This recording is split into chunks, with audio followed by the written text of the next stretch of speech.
daily conversation topics to sharpen your spoken English. How many people are there in your family? There are 5 people in my family: my father, mother, 2 younger sisters, and me. Does your family live in a house or in an apartment? We live in a house in the countryside. What does your father do? My father is a businessman and he owns a textile manufacturing business.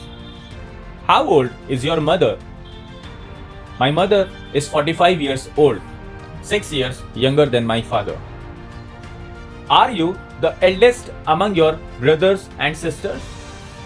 Yes, I am the eldest child in my family. What does your mother or father like?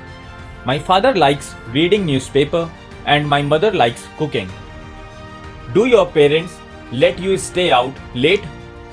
Of course not. They always ask me to get home before 10 p.m. each night. Do you stay with your parents? Right now, no, but I used to. Does your family usually have dinner together? Yes, we do. My mom always prepares delicious meals for us.